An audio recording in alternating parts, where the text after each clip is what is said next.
Olá, que bom te ver aqui no canal. Vamos juntos para o som do despertar em Deus. Você que está assistindo online, seja abençoado aí na sua casa. Eu tenho certeza que a presença de Deus está invadindo cada lar. Eu creio que é um tempo maravilhoso de edificar esse lugar secreto. Fomos não convidados, mas convocados para o lugar secreto.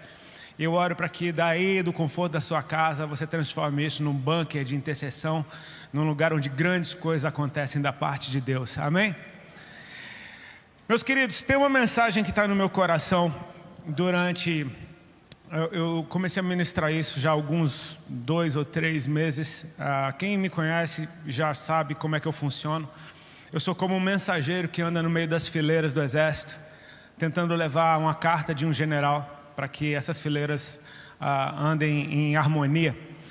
Eu tenho uma mensagem que está queimando no meu coração há alguns meses, uns 2 ou 3 meses, e eu creio que esse é o momento oportuno de usar essa plataforma para, enfim, orando para que essa mensagem tenha um alcance ainda maior. Eu oro para que o teu coração esteja aberto. Tem um time muito maravilhoso ministrando sobre vocês esses dias, e eu me sinto muito privilegiado de poder ter sido colocado junto com esse time. Eu oro para que o Espírito de Deus me unja, me capacite, me dê graça para transmitir aquilo que Ele colocou no meu coração através da sua palavra. Eu oro para que o seu coração se corresponda com o céu aberto, que teu coração esteja aberto também. Amém? Pode abrir a tua Bíblia, por favor. Vou ligar o teu aplicativo. No Evangelho de Mateus, no capítulo 22, a gente vai ler a partir do verso 34. É quando Jesus fala sobre o primeiro e grande mandamento, o maior dos mandamentos. E eu gostaria de usar isso daqui como, enfim, uma base para a gente desenvolver um entendimento.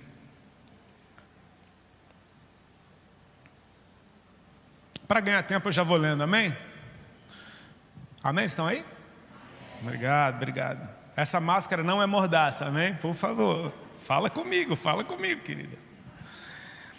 O texto diz assim: entretanto os fariseus, sabendo que Jesus havia silenciado os saduceus, reuniram-se em conselho. E um deles, intérprete da lei, querendo pôr Jesus à prova, perguntou-lhe: mestre, qual é o grande mandamento na lei? Jesus respondeu: ame o Senhor seu Deus de todo o seu coração, de toda a sua alma e de todo o seu entendimento. Este é o primeiro e grande mandamento.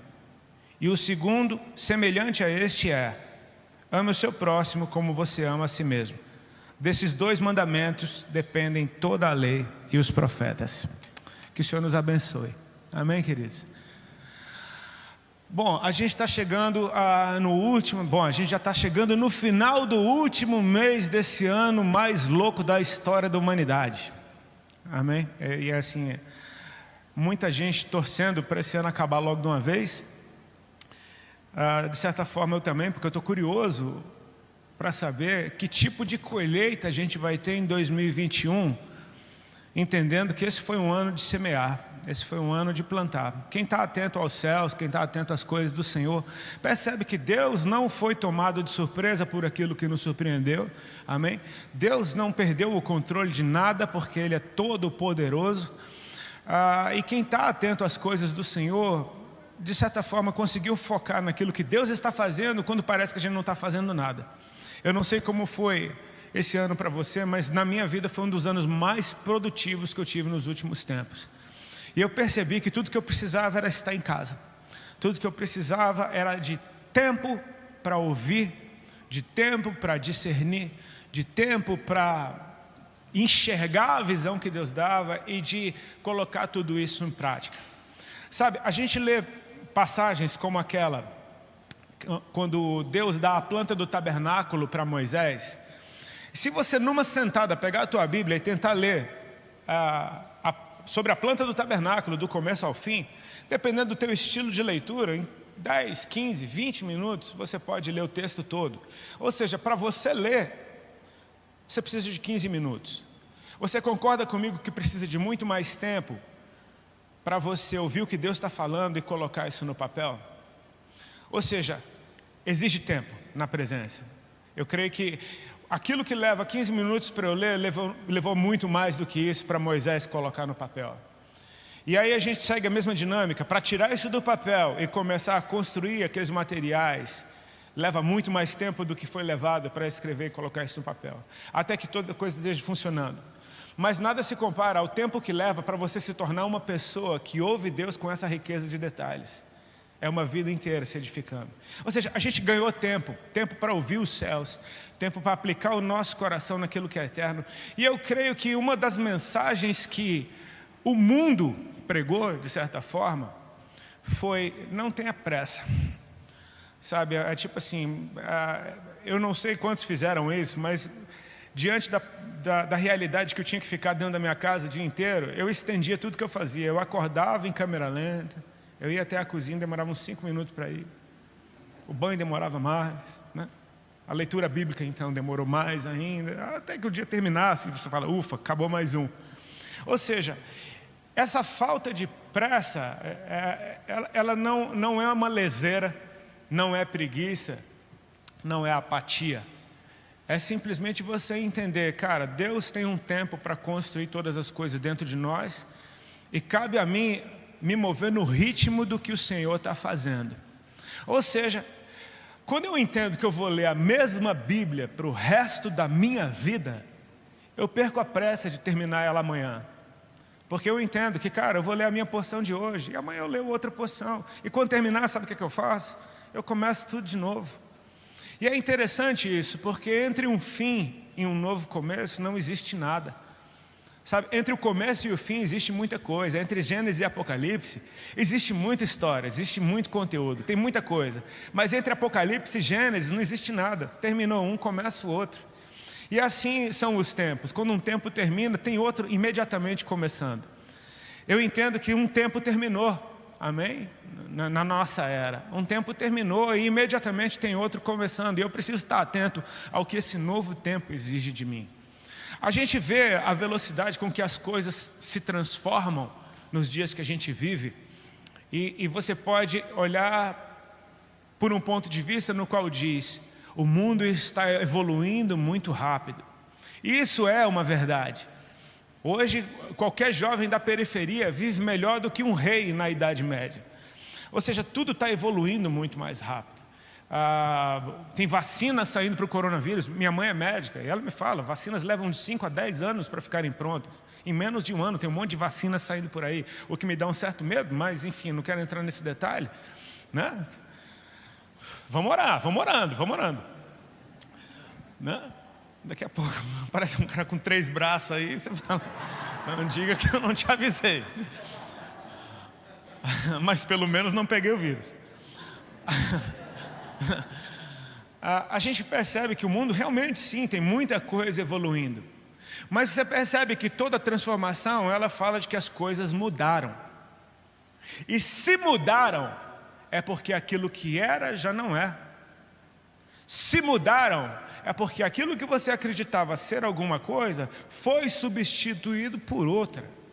Ou seja, isso bate com o que as Escrituras dizem: tudo que pode ser abalado, será abalado. Amém? A velocidade com que as coisas mudam não me fascina de tal forma: olha como tudo está melhorando, porque eu percebo que tem muita coisa antiga que devia estar na moda nos dias de hoje. Eu percebo então que se está tudo mudando tão rápido, se agora isso é bonito, agora amanhã não é mais, é porque estava todo mundo errado quando disse que isso daqui estava legal. E eu não estou falando da Bíblia, só estou colocando a mão em cima da mesa, amém? Não pegue a imagem aí de bate-pronto. Eu estou falando que existem coisas que todo mundo concordava a respeito, e de repente daqui a um pouco tempo já é outra realidade, é outra forma de pensar. Então significa que aquilo não era tudo aquilo que eu achava. Ou seja, fala de algo que não permanece, de fundamentos, de formas de pensar que não têm permanecido. E eu acho que o que eu quero falar com vocês nessa noite, não simplesmente comunicar, mas é a respeito de impartir algo que Deus colocou dentro de mim, que eu sei que veio dele, porque não tem como isso vir dentro de mim, que é o negócio de você estar convicto naquilo que você acredita e permanecer naquilo que você foi chamado. No ano de 2001, eu entreguei a minha vida para Jesus. No ano de 2001, um mês depois de entregar minha vida para Jesus, eu fui liberto das drogas. No ano de 2001, uns 4, 5 meses depois disso, eu deixei uma carreira de sucesso para ser exclusivo do Senhor. E no ano de 2001, um mês depois de fazer isso, eu me casei com a Alexandra. Como você pode fazer contas, eu estou prestes a fazer aniversário em janeiro. Amém? Fazer 20 aninhos de vida. Eu sei que eu não pareço, né? Mas em 2021 farão 20 anos em que eu continuo servindo o mesmo Deus, 20 anos que eu continuo longe das drogas. Glória a Deus. 20 anos que eu continuo me esforçando para ser exclusivo do Senhor. 20 anos que eu estou casado com a mesma mulher. Glória a Deus. Se você me perguntar quais são os meus planos para o futuro, eles são muito simples. Eu quero continuar servindo ao mesmo Jesus, continuar longe das drogas, casado com a mesma mulher, exclusivo dele. Eu acho lindo que quando o Senhor te chama, na maioria esmagadora das vezes, Ele te dá a letra todinha do que Ele quer que você faça para o resto da vida, no primeiro dia. Sabe, quando Moisés, vou falar de Moisés de novo, teve um encontro com Deus naquela sarça ardente, numa sentada, Deus já falou tudo. Eu vou usar você para libertar o meu povo do Egito e vou levar eles para uma terra que mana leite e mel. E foi isso que Moisés fez daquele dia até o último dia da sua vida. É simples assim. Amém? Quando Jesus está convencendo Ananias a ir até Saulo para orar por ele, Jesus mostra o futuro para Ananias e fala: vai, Ananias, porque esse é um vaso escolhido e ele vai levar o meu nome perante os gentios e os seus reis, e eu vou lhe mostrar o quanto ele deve padecer por amor do meu nome. E foi isso que Paulo fez do dia que aceitou Jesus até o final. Sofreu e levou o evangelho para os gentios e perante os seus reis. Quando Deus nos chama, na maioria esmagadora das vezes, eu falo na maioria esmagadora para não falar em totalidade, porque Deus é Deus, Ele pode fazer o que Ele quiser. Amém? Quando Deus deu o sonho para José, Ele mostrou de cara os feixes se dobrando diante do feixe dele, o sol e a lua se dobrando diante dele. Ou seja, Deus dá a fita todinha ali no começo. Então por que não simplesmente se aquietar com o futuro que Deus desenhou para você, do primeiro dia até o último?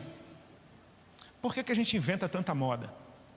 Eu acho que é aí que a gente se perde, quando até na melhor das intenções, a gente simplesmente sai daquilo que Deus nos chamou para fazer, e aí você está por tua conta, cara. Uma coisa é você fazer a obra de Deus com Deus, aí ela é totalmente possível, porque a obra de Deus só Deus faz. É a obra de Deus. Estou fazendo a obra de Deus. Como? Com Deus. Não tem outra forma de fazer a obra de Deus, se não for com Ele. Agora, se eu enveredo por um caminho que Deus não me chamou para fazer, eu entro numa jurisdição na qual eu não tenho autoridade, enfim, eu estou correndo risco por estar lutando num ambiente onde eu não tenho patente para estar ali. O que eu quero te falar nessa noite é a respeito de ser fiel até o fim, de permanecer no Senhor até o fim. Sabe, eu sou muito fã da tua geração, e eu digo isso para os jovens principalmente, para a gente mais nova do que eu. Quando eu fui chamado pelo Senhor, eu tinha 28 anos de idade. Então eu era um jovem ministrando para jovens. O tempo passou, eu sou um jovem de 48 hoje. Mas eu continuo ministrando para jovens e eu percebo que isso é um outro milagre do Senhor, porque normalmente o raio não cai no mesmo lugar duas vezes. Eu percebo que isso é muita graça de Deus, de me permitir tocar duas gerações diferentes, bem distintas, com música. E com uma mensagem, que hoje ela está dentro de música e fora dela também. A letra às vezes cresce e ela não cabe mais dentro de uma música, então eu preciso de 50 minutos para falar a letra todinha. O que acontece é que eu sou muito fã da tua geração no sentido da intensidade que vocês têm. E quando vocês derramam o coração de vocês, bom, eu estava ouvindo o louvor quando eu estava lá na salinha com o Guga, e na hora que eu entrei aqui, é constrangedor, o ambiente incendiado. Cara, eu não me lembro de outros momentos em que eu tenha experimentado o que essa geração vive como vida normal. Vocês são aqueles que nasceram na colheita. Eu acho que eu já falei sobre isso aqui um dia, sabe? De gente que espiritualmente nasceu em berço de ouro. Você nasceu numa época que tem banquete, tem fartura, tem abundância. Não trate isso como qualquer coisa. Não existe nada melhor do que isso fora. Amém? O que Deus está te entregando talvez seja um dos momentos da história em que os heróis da fé olhavam e falavam: uau, se a gente tivesse vivido nesse tempo. Sabe, se aqueles caras que sofreram tanto para pregar o evangelho tivesse a internet que você tem, ou tivesse o alcance que você tem hoje em dia, meu amigo, o mundo seria virado de cabeça para baixo. Só que eles não eram super-homens, eles eram como você e eu. Eles só usaram tudo que eles tinham fielmente até o Senhor, até o último dia da sua vida. E a minha oração pela tua geração é essa, cara, que essa intensidade permaneça, amém? Porque tudo aquilo que é muito intenso, ele tem a tendência de perder intensidade. Se eu entrar em campo para jogar uma partida de futebol e correr o meu máximo, nos primeiros 5 minutos eu já não aguento mais correr. Ou seja, eu preciso aprender a equilibrar o meu ritmo, não para correr mais do que todo mundo nos primeiros 5 minutos, mas para correr até o fim da partida, para conseguir jogar em grande nível. E eu tenho uma sensação muito linda a respeito desse finalzinho de 2020. Eu acho que a gente está como naquela partida que está nos acréscimos e ainda tem grandes coisas para acontecer. Amém? Eu oro para que o Senhor nos dê um batismo de maturidade emocional. Amém? Porque aquilo que nos dá prazer é o que nos chama para um lado e para o outro. Aquilo que agrada o meu coração vai me puxar para um lado e para o outro. Por isso que a Bíblia te diz enfaticamente: encontre o teu prazer na lei do Senhor, cara. Porque quando você encontrar o teu prazer em Deus, meu irmão, você vai descobrir que esse é o maior prazer do mundo. Não tem droga, não tem sexo, não tem balada, não tem nenhuma sugestão que possa se equiparar àquilo que o eterno, e eu acho que só isso a respeito dele já é suficiente, aquilo que o eterno tem para com você. Amém? Experimentar esse ambiente de total sustentabilidade, onde não há lágrima, não há choro, não há dor, onde aquele quem não tem mudança nem sombra de variação reina para todo sempre e você nele simplesmente flui nessa dimensão. Deus está nos chamando, amém? Irmãos, assim, eu sou fã da tua geração por tudo isso que eu já falei, mas tem algumas coisas que me chocam, e é exatamente o oposto daquilo que eu estou te falando. Me assusta ver gente que nasceu num tempo como esse.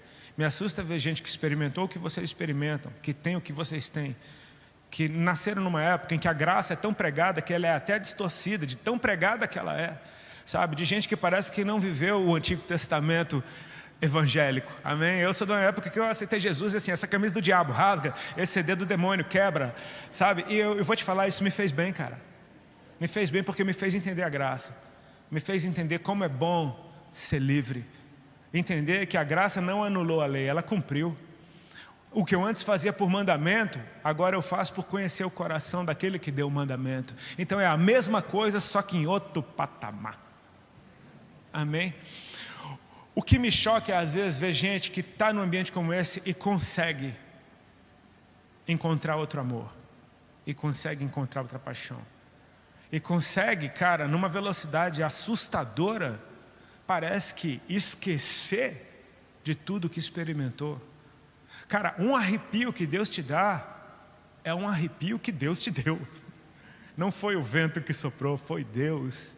Um cabelo que levantou no braço, é uma obra sobrenatural num ambiente como esse. Você não pode tratar isso como qualquer coisa. Sabe, o que eu queria falar sobre esse texto é interessante porque quando perguntaram para Jesus qual é o grande mandamento da lei, com o intuito de o testar, Jesus responde a resposta correta e ela foi bem clara e bem específica e não a outra. Ele diz: amarás o Senhor teu Deus com toda a tua alma, com toda a tua força e com todo o teu entendimento. E ele diz, esse é o primeiro e grande mandamento. Opa, tem complemento. Aí Jesus diz, e o segundo é semelhante a esse. Semelhante, sabe o que significa uma coisa semelhante? Significa igual, tem o mesmo peso. É semelhante a esse.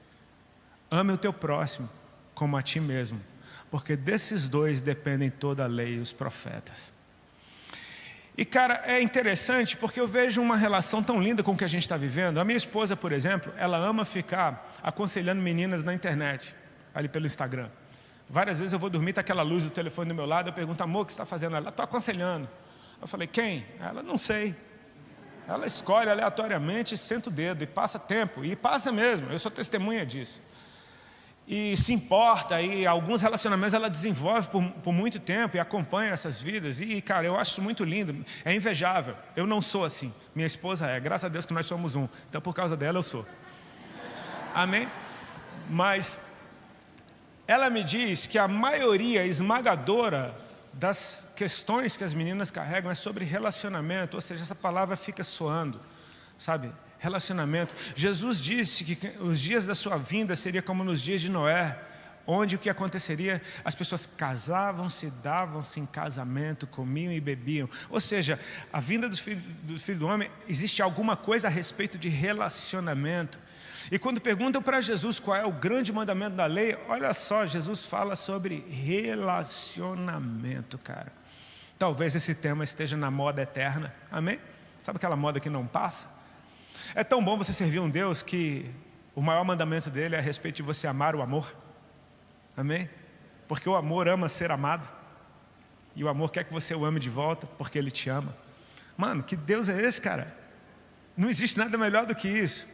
Mas uma coisa começou a me chamar a atenção sobre esses dois mandamentos. Em primeiro lugar, vamos meditar aqui. Dos dois depende toda a lei e os profetas. Amém? Ou seja, um não existe sem o outro. Eu não tenho como só ficar fazendo obra social porque eu amo as pessoas e esquecer do Senhor. E eu não tenho como ficar só amando a Deus e esquecer das pessoas ao meu redor. Mas uma coisa me chamou a atenção no primeiro mandamento. Ele diz, ame ao Senhor com toda a tua força, com toda a tua alma e com todo o teu entendimento. Repete comigo, a tua força, a tua alma, o teu entendimento. Agora bota na primeira pessoa, a minha força, a minha alma e o meu entendimento. Isso é bem interessante, porque quando eu conheci o Senhor, eu não sabia como amá-lo. Cara, como é que você ama a Deus, velho? Você acabou de conhecer a Deus e você entende que o que Deus quer é que você o ame. Ok, eu vou te amar, mas como é que eu amo a Deus? Eu sabia como amar minha mãe, eu sabia como amar meu pai, eu sabia como amar meu irmão, como amar minha esposa, como amar meu filho. Eu sabia como amar os meus amigos, amar a comida que eu gosto, amar o esporte que eu pratico, amar ir à praia.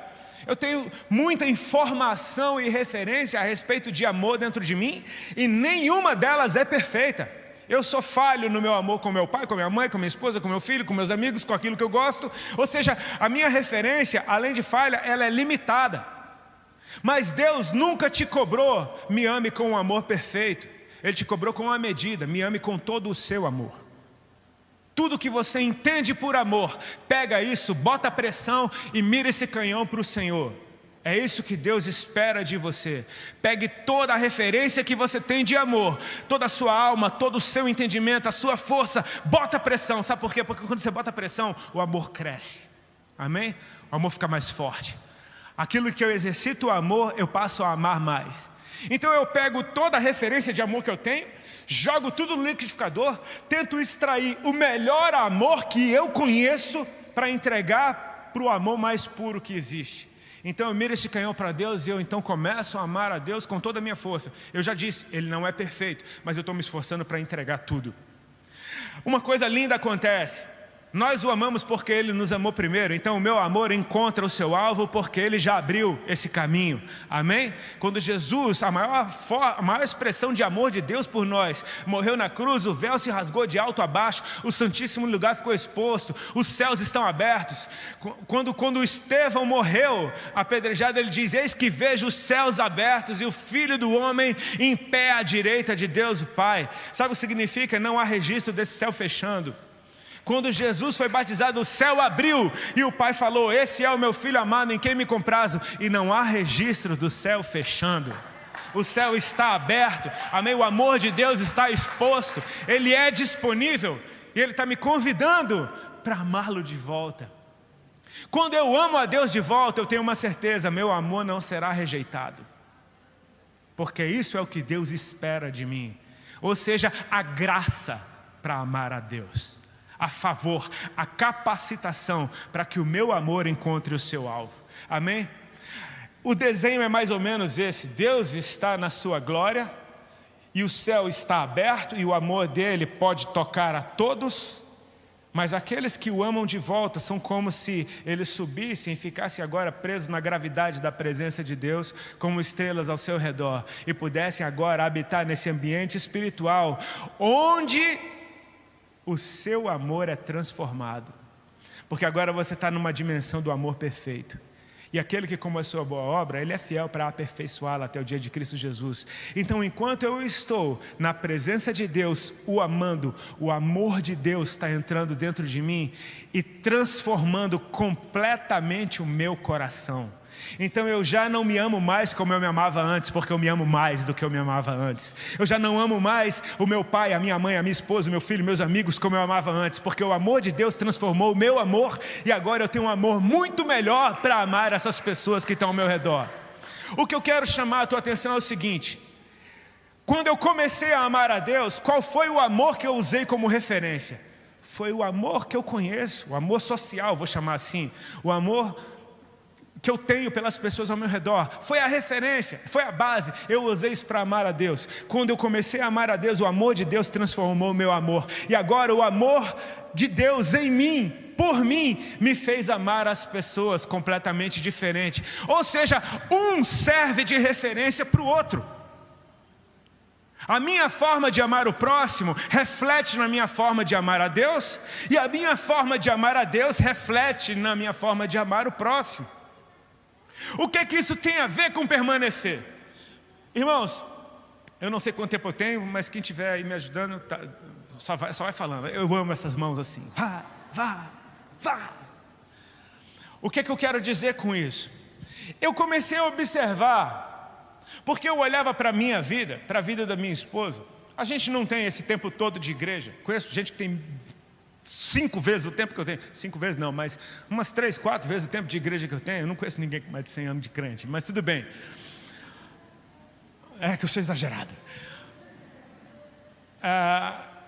Eu começo a olhar para a nossa vida e no ambiente do qual eu vim, o tanto de tentação que já me rondou, o tanto de proposta que eu tive para voltar atrás.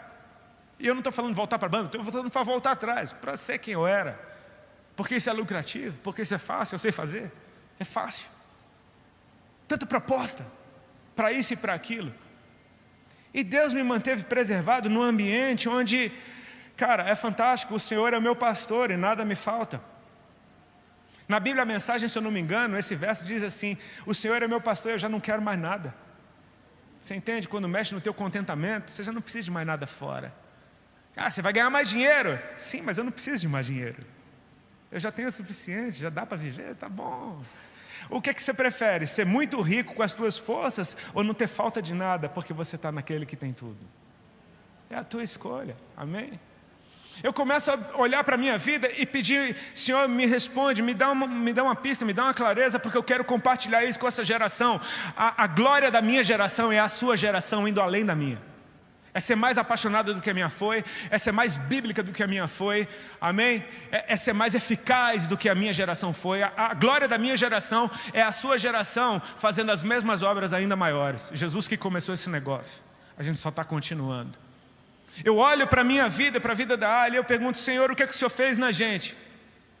Para que hoje a gente possa ter permanecido. E Deus começou a me mostrar um bagulho tão simples, mas que é muita coincidência para ser coincidência.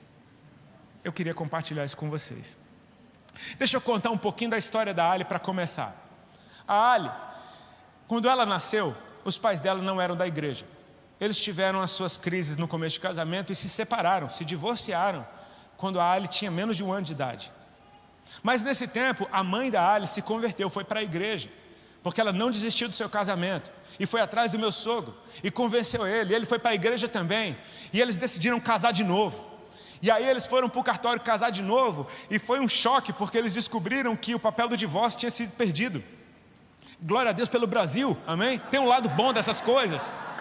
Eles nunca foram divorciados na vida. O Brasil é massa, amém? O Brasil é massa, meu irmão, para de reclamar. Tem uns trecos que é Deus purinho na terra. O que é que acontece? Eles então firmaram na igreja. E a Alice se lembra dela pequenininha, indo para a escola bíblica dominical, a mãe dela no grupo de intercessão, o pai dela tocando teclado na igreja. Aquela igreja sofreu um baque, teve uma rachadura, veio um escândalo, a maioria das pessoas da igreja desviou, inclusive o meu sogro e a minha sogra. Então a Ali viu a família dela deixar os caminhos do Senhor. A semente ficou, o pai da Ali nunca deixou de ir na casa de uma irmã de oração. Sabe quando o negócio está pegando, aí ele sabe que Deus é Deus? Ou seja, a Ali aos 15 anos me conheceu, e quando ela me conheceu, ela era uma menina de 15 anos numa cidade de praia, tinha seus namoradinhos, tinha sua vida, festinhas para lá e para cá. Ela me conheceu e, cara, uma coisa aconteceu comigo e com ela ao mesmo tempo, um olhou para a cara do outro, e eu pensei dentro de mim, com essa é o caso. E a Ali falou, com esse é o caso. Ela estava na vida dela de namoradinhos e eu estava na vida louca total. Eu era bicho solto, nem namorar eu queria. Eu não queria saber desse negócio de namorar, pelo amor de Deus, sai fora. No woman, no cry. Eu queria ficar de boa. Aí,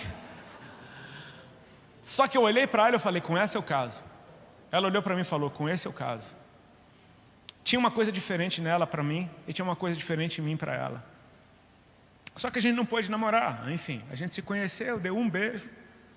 E aí nisso, a Ali contou para a irmã, que contou para os pais, e aí ela ficou de castigo, ficou rebelde, e o pai dela, que não estava aguentando mais aquela lenga-lenga da Ali, adolescente emburrada, falou, só tem um jeito para você, vou te levar na casa da irmã Augusta. E levou a Ali na casa da tal irmã Augusta, que eu tive o prazer de conhecer. Hoje ela já foi promovida, mas eu tive o prazer de conhecer a irmã Augusta, uma mulher de Deus, daquela da Bléia, dos Gideões, amém? Casa aberta para oração. E a Ali foi para a casa da irmã Augusta a contragosto, botou o vestido mais curto que tinha para afrontar a irmã, planejou dizer que era filha de Lúcifer. Ela fala, eu cheguei lá pensando, eu sou filha de Lúcifer, para ver se a mulher corria. Eu sei que ela está lá bufando, sentada no banquinho da igreja, quando chega a irmã Augusta. Entra aquela vovozinha, cara, coisinha mais linda, desse tamaninho, cabelinho branco, olhinho azul. Ela chegou, parou na frente da Ali, pegou na mão da Ali e fez carinho. Só isso. A Ali se derreteu, começou a chorar e aceitou Jesus com um carinho na mão. Um carinho na mão. Jesus, eu te amo. Jesus, esse amor é real. Jesus, tu és lindo. Aí chega o próximo fim de semana. Que Jesus o quê, rapaz? Minhas festas, meus namorados. Jesus, tu é legal, mas eu tenho minhas paradas para fazer. Aí vai, aí tem as suas desilusões amorosas, aí está tudo mal, Jesus, aí corre para a igreja, aceita Jesus de novo, eu te amo, eu te amo, eu te amo, valeu, falou. E isso foi, essa lenga-lenga, foi por anos a fio, aos 15, aos 16, aos 17, 18, 19, 20, 21, até ela fazer 22 anos. Ela não aceitou Jesus uma vez por ano, foram inúmeras por anos. Até que aos 22, ela muito louca, largou tudo e foi morar comigo em São Paulo. A gente pôde viver o nosso sonho. E a gente começou a viver uma crise terrível. E quando aquela crise veio, a Alexandra fez o que ela estava acostumada a fazer. Jesus! Só que dessa vez ela aceitou Jesus e nunca mais largou. Glória a Deus por isso, amém? A palavra não volta vazia, você sabe de tudo isso. A boa semente precisa de uma boa terra para dar fruto, amém? Às vezes a terra está sendo trabalhada, amém? Às vezes você ainda está como aquela beira do caminho, ainda deve ser um bagulho meio seco, que o sol esturrica a semente, mas tem a hora que Deus trabalha a semente. Sabe como é que Ele trabalha a terra, meu irmão? Ele trabalha a terra, meu irmão. A terra pode ser boa, mas precisa ser trabalhada. E aí naquela hora a terra estava boa. Você pode achar que foi isso. Guarda isso daí, tá bom? Deixa eu falar um pouquinho da minha história. Eu nunca aceitei Jesus na vida, até aquele dia que eu aceitei Jesus, em 2001. Eu não sabia nem o que era isso. Quando as irmãs que estavam me evangelizando lá, orando pela casa, correndo por tudo, perguntaram, você já aceitou Jesus? Eu falei que já, porque eu não sabia o que era isso. Aí ele falou, não aceitou Jesus não. Eu falei, como assim? Não. Então, o que eu faço? A irmã falou, você quer? Eu falei, quero. Nem sabia o que era querer isso. Eu estava com medo. Eu aceitei Jesus de medo. Mas Ele me pegou. Na semana seguinte eu fui curado de uma enfermidade que, eu sou filho de pai e mãe médicos. Pode falar o que você quiser, bicho. Eu sei o que eu tinha no meu corpo e eu sei o que sumiu. Eu sei como eu era, eu sei como eu fiquei. Mas não acredito no seu testemunho. Problema seu, o testemunho não é para você, é para mim. É para eu crer. É para eu permanecer. Beleza. O que aconteceu? Eu aceitei Jesus uma vez na vida e nunca larguei. Não estou querendo dizer que eu sou melhor do que a Ali. Agora eu quero entrar no detalhe da coincidência, que é coincidência demais para ser coincidência. Enquanto o amor que a Ali conhecia era o amor de intensas paixões, um namoradinho aqui, tu é o príncipe encantado. Aí no mês seguinte, não é não, é o sapo.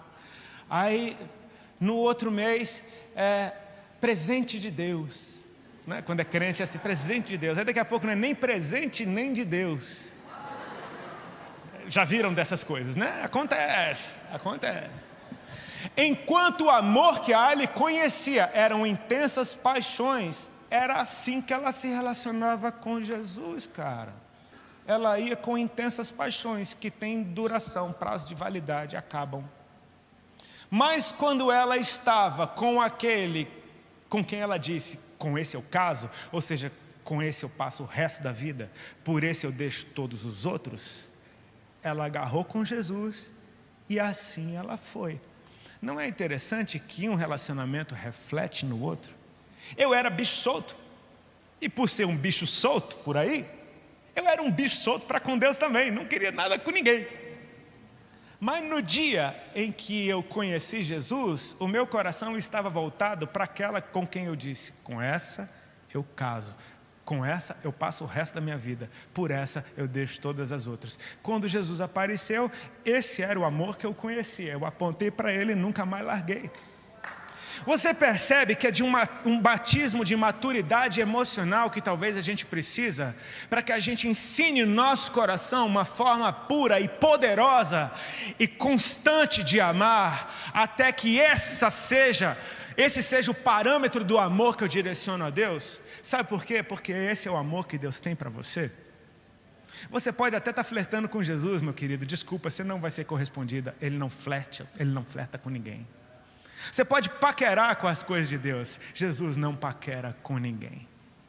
Vidinha de namorada é assim, cara. Eu me lembro quando a Ali chegou lá em casa, eu estava louco que a Ali foi lá para casa, feliz da vida.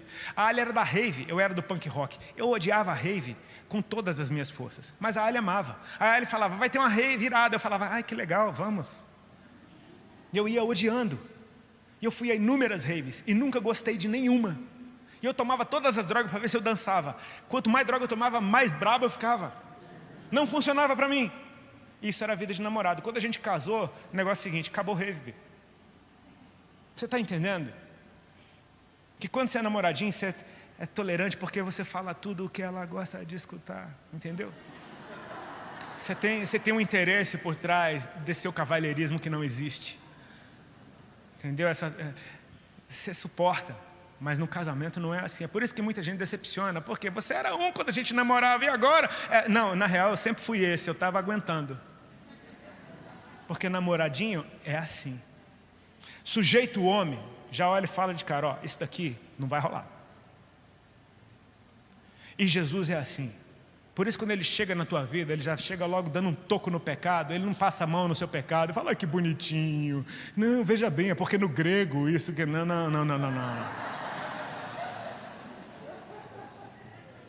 Jesus não contextualiza nada, não tem atualização nessa parada não, meu amigo. O que Ele decretou Jesus não é um amiguinho seu que senta na roda e você está debatendo um assunto com seus amiguinhos e todo mundo tem uma opinião bonitinha. Aí chega Jesus, é outro amiguinho, ele fala, eu tenho uma opinião bonitinha também. Não, Jesus não tem uma opinião bonitinha. Ele é Deus, brother. Quando Ele fala, e não há nada que mude o que Ele disse que é. O que é pecado, Rodolfo? A pergunta. O que é pecado, Rodolfo? É muito simples. Pecado é tudo aquilo que Deus disse que é. Senão você nem saberia o que era. Deus disse que acabou. Simples assim. Viva feliz, rapaz. Por quê? Mas é tão bonitinho. Porque eu te digo, porque Ele é eterno, Ele conhece o fim. Então, tem uma coisa muito bonitinha aqui agora, que Deus sabe no que é que vai dar. Aí Deus fala para você, olha, isso daqui é péssimo, mas parece bonitinho, mas eu sei no que vai dar, você não sabe. E porque eu te amo, eu odeio isso aqui. Então você vem na minha que tu brilha. Amém? Jesus não namora com ninguém, cara. Jesus não fica pulando de namoradinha para namorar. Jesus tem uma noiva. Ele morreu por ela, para casar com ela. Ou você acha que é para uma namorada que Jesus dá o seu nome? Para uma namoradinha que ele te assenta com ele nas regiões celestiais e te abençoa com toda sorte de bênçãos. Cara, isso não é relacionamento de namoro, isso é casamento, cara. É casamento. No dia que eu casei com a Ali, tudo que era meu passou a ser dela. No dia que eu casei com a Ali, meu nome saltou para o nome dela. Você está entendendo? Isso é coisa de casamento. Jesus tem um casamento para com a sua igreja. É relacionamento sério, não é brincadeira. É tempo de... Quando eu casei com a Ali, quem já fez aquelas curas de libertação que você tem que preencher uma lista terrível? Já viu? Você já fez isso, já fez aquilo outro. Você fala, meu irmão, nem sabia que isso era pecado. Nem sabia que isso era um demônio. Tipo assim. Aí quando chega aquela parte, bota aí o nome de todas as pessoas que você teve relação. Eita, rapaz. Eu me lembro, pastora Neuza Itioca, eu fui fazer libertação com ela. Ela falou, irmão, eu vi a sua ficha. Ela falou, o que é isso aqui? Eu falei, eu era vocalista de uma banda de rock. Eu falei, não tem tudo aí não, que eu não lembro. Ela falou, então como é que vai fazer? Eu falei, não sei como vai fazer, eu não lembro, não sei. Tem anos da minha vida que eu não lembro, não sei. Quando eu fui casar com a Ali, eu não tive que botar o nome de cada mulher com que eu tive relação para renegar cada uma delas. Naquela lista só tinha o nome de uma. E quando eu disse sim para a Ali, eu disse não para todas as outras. É um sim que vale por tudo. Meu Deus do céu. O que é que eu quero te dizer, meu irmão? Você pode escolher entre passar uma vida dizendo não para o diabo ou passar uma vida dizendo sim para Deus. Não é a mesma coisa. Não para o diabo não significa que eu tenho um compromisso com o Senhor. Agora, um sim que eu digo para Deus, todos os não estão embutidos. Jesus começa seu ministério no deserto, com o Satanás tentando ele e dizendo, me obedeça. Amém? O que Satanás disse nas 3 tentações foi, me obedeça. Transforma essas pedras em pão e come, se tu és o Filho de Deus. O que é que Satanás queria? Que Jesus o obedecesse, porque quando você obedece o diabo, você troca de Senhor. Você se torna servo daquele a quem você obedece. O primeiro Adão falhou nessa, e Jesus sabia que era exatamente essa artimanha. Jesus disse não. Como é que ele disse não? Citando a palavra, nem só de pão viverá o homem, mas de toda a palavra que sai da boca de Deus. Satanás não desiste, porque o bicho é o perdedor incansável. Leva Jesus para o alto do templo e fala, também está escrito, aos seus anjos dará ordem a teu respeito, para não tropeçar com teu pé em alguma pedra. Lança-te daqui abaixo, tu és o Filho de Deus. Estou falando que nem rap porque eu tenho pouco tempo. E Jesus responde de novo, não. O mesmo não serve para qualquer nível de tentação, é o mesmo não. Também está escrito, não tentarás o Senhor teu Deus. Aí Satanás pega Jesus e leva para o alto do monte, mostra todos os reinos do mundo sua glória e diz, tudo isso te darei se prostrado me adorares. Ou seja, finalmente ele abriu o coração. E aí Jesus diz, arreda Satanás, porque está escrito, somente ao Senhor teu Deus adorarás e só a Ele prestarás culto. Nessa hora, finalmente, na 3ª vez, Satanás se retirou. E sabe o que? Satanás nunca mais foi um problema para Jesus. Onde Jesus chegava, a legião de demônio vinha adorando. Jesus, Filho do Deus Altíssimo, te peço pelo amor de Deus que não me atormente. Que bicho é esse, velho? Que atormentava a cidade inteira e agora está humilhado, porque foi vencido. Jesus arruinou todo o velório que ele foi. Todos, o dele mesmo, ele arruinou o velório dele. Ele arruinou todo o velório que ele foi.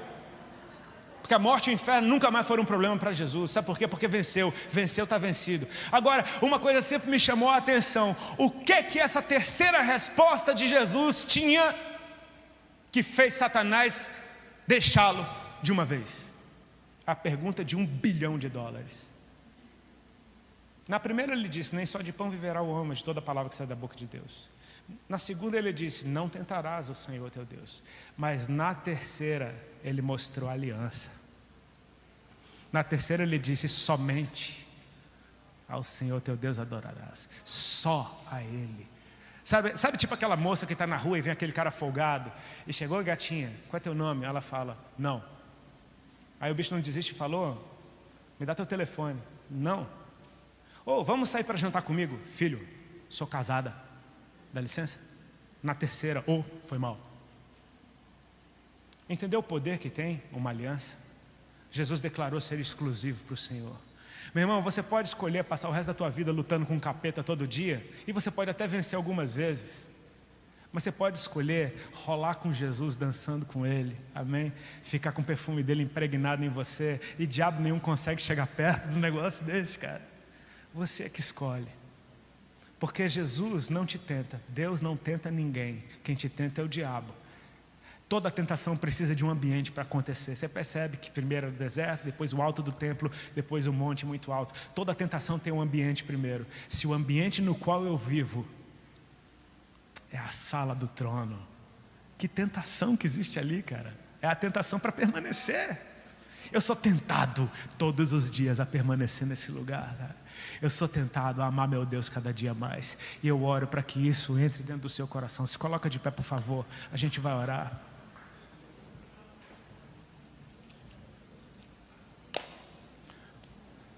Aí onde você está, feche seus olhos simplesmente, curva a tua cabeça.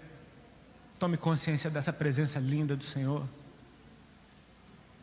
Eu oro para que Deus... Eu quero impartir com você aquilo que Deus colocou dentro de mim. Eu oro para que Jesus venha sobre você hoje, aqui agora, na revelação do noivo. Não é o médico, não é o advogado, ele é tudo isso, mas eu oro para que ele apareça diante dos teus olhos, vestido como noivo, para você entender que ele não quer uma namoradinha, ele não quer tirar proveito de você, ele te quer para sempre, para ele, exclusivo, único, eterno, estável, constante. Ele te chama para viver com ele para sempre. Os frutos vêm naturalmente através daqueles que permanecem. Não precisa se esforçar para dar fruto, se esforce para permanecer. Ele disse: aquele que permanece em mim e eu nele, esse dá muito fruto, porque sem mim nada podereis fazer. Nós somos como árvores plantadas junto a ribeiros de águas, que dá o fruto na estação própria. As folhas não caem e tudo o que fizer prospera, porque nós somos casados com Ele. O Rei da Glória é o nosso Senhor e nós somos a sua igreja, a sua noiva. E que assim seja na sua vida, em nome de Jesus. Amém. Deus abençoe. Que bom que você ficou até o final dessa mensagem. Não se esqueça de curtir o vídeo e de se inscrever no canal. Muito obrigado e Deus te abençoe.